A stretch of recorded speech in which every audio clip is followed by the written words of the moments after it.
আসসালামু আলাইকুম। কেমন আছেন সবাই? আশা করি ভালো আছেন। আমরা আল্লাহর অশেষ রহমতে ভালো আছি। চলে আসলাম নতুন একটা ব্লগ নিয়ে। আজকে আমার ছেলে ছোটটার বার্থডে ছিল। কেক বানাচ্ছিলাম, চিন্তা করলাম আপনাদের সাথে শেয়ার করি। ও ও যখন হয়েছিল দেখতে দেখতে আসলে 8 বছর হলো। ও যখন হয়েছিল তখন ছিল রমজান মাস, দ্বিতীয় রোজায় ওই পৃথিবীতে আসছে। এই যে দেখতে পাচ্ছেন, আমি কেকটাকে আগেই ক্রাম কোটিং করে রেখেছিলাম। এখন ক্রিম দিয়ে ফিনিশিং আনার চেষ্টা করছি। আশা করি আপনারা দেখেই বুঝতে পারবেন।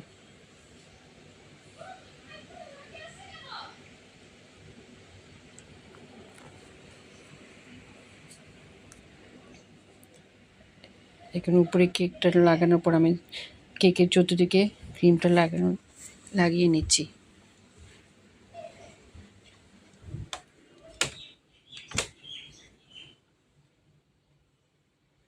এখন স্ক্রাপার দিয়ে ক্রিমগুলো টেনে টেনে কেকের ফিনিশিং আনার চেষ্টা করছি। আজকের দিনে মানে এত গরম ছিল, গরম তো বেশ কয়েকদিন ধরে পড়ছে। আজকের দিনে অনেক বেশি গরম ছিল। গরমের মধ্যে কেকের কাজ করা অনেক কষ্টসাধ্য হয়ে যায়। তাও ছেলের অনুরোধ জন্য ছেলের জন্য কেকটা বানালাম। আপনার ভাই বলছিল বাড়ি থেকে কেকটা অর্ডার করার জন্য। না, ও মানবে না, মাম্মি বানাবে। মাম্মি কেকটা অনেক টেস্ট হয়, আমার বার্থডেটা মাম্মি কেক বানাবে। এই যে দেখতে পাচ্ছেন, আমি অন্য একটা ডিজাইন করেছি, স্পাইডার ডিজাইন। এখন বার্থডে বই দেখে, না আমি এইভাবে ডিজাইন দিতে বলি না, আমি বলেছি পুরাটা চকলেট করার জন্য। চকলেট কেক খাবে, ফ্লেভার হবে কফি ফ্লেভার। এখন কি আর করা, ডিজাইন চেঞ্জ করতে হবে। এখন অন্য কি ডিজাইন দেবে, এটাই টেনশনে পড়ে গিয়েছি। টেনশনে ছিলাম কি হবে। এরপর চিন্তা করলাম, যখন ও বারবার বলছে চকলেট, এখন পুরোটা চকলেট গানাশ করে কেকটাকে কাভার করে নিয়েছি। এমনকি দেখতে পাচ্ছেন পুরো কেকের বোর্ডটা সহ কাভার করে দিয়েছি। এরপর চকলেট ক্রিম দিয়ে উপরে M1 নজল দিয়ে ফ্লাওয়ার ডিজাইন করেছি। এটার উপর কয়েকটা সুইট বল দিয়েছি।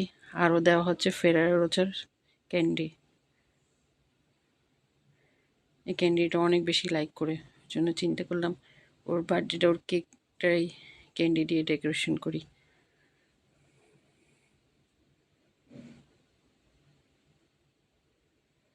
আসলে দেখতে দেখতে আমার ছেলেটা 8 বছর হয়ে গেলে বললামই।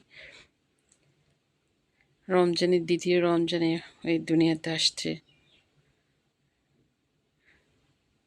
চোখের পলকে বাচ্চাটা বড় হচ্ছে। দোয়া করবেন আমার ছেলের জন্য, যাতে ভালো মানুষ হতে পারে। এই যে দেখতে পাচ্ছেন আমার পুরা কেকের ডিজাইন ফাইনালি করতে পেরেছি। পুরোটা চকলেট দিয়ে কাভার করে নিয়েছি, ওর নামটা লিখেছি। এই যে মহাখুশি বার্থডে বয়, যে আমি যেভাবে করেছো। এখন কেক কাটবো, সবাই ছবি উঠাচ্ছে। মামা আসছে, মামাকে বলি না, মামা নিজের থেকে চলে আসে অফিস থেকে, ওকে সারপ্রাইজ দিয়েছে। আমি অনেক খুশি হয়েছি আমার ভাই আসছে। সবাই এরপর কাটার পরে রেস্টুরেন্টে গিয়ে খেতে গেলাম, খাওয়া দাওয়া করছি। এদিকে বার্থডে বয় ছবি তুলছে, সবাই ছবি তুলছে। রেস্টুরেন্টটা অনেক সুন্দর ছিল, খাওয়াটা বেশ ভালো ছিল। ফুপি বলেছে যে বার্থডে বয়কে বাইরে নিয়ে খাওয়ানোর জন্য, রেস্টুরেন্টে নিয়ে ঘুরে ঘুরে এনে খাওয়ানোর জন্য সবাই মিলে একসাথে খাওয়া দাওয়া করলাম। আসলে ওই যে বললাম, আমার ভাই নিজে থেকে চলে আসছে, ওকে সারপ্রাইজ দিয়েছে। আমি বলি না, পাশের বাচ্চাদেরকে বলি সবসময়, সবাইকে বলি। এবার বলতে পারি না, কারণ আমার বড় ছেলের পরীক্ষা ছিল। আমার ভাইকে দেখে তো আমরা সবাই অনেক খুশি হলাম। আমাদের সবাইকে সারপ্রাইজ দিয়েছে, বার্থডে বয়কে সারপ্রাইজ দিয়েছে। মামাকে দেখে তো আমার ছেলে অনেক খুশি। এটাই ভালো লাগছে যে ও মনে রেখেছে।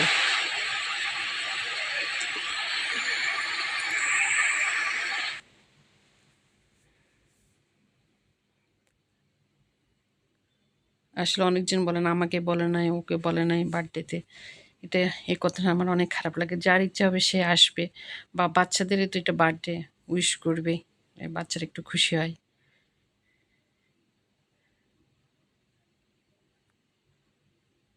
আমার ভাইটা এসে সবাইকে সারপ্রাইজ দিয়ে দিচ্ছে। আমার ছেলের জন্য দোয়া করবেন যাতে ভালো মানুষ হতে পারে। আল্লাহ হাফেজ।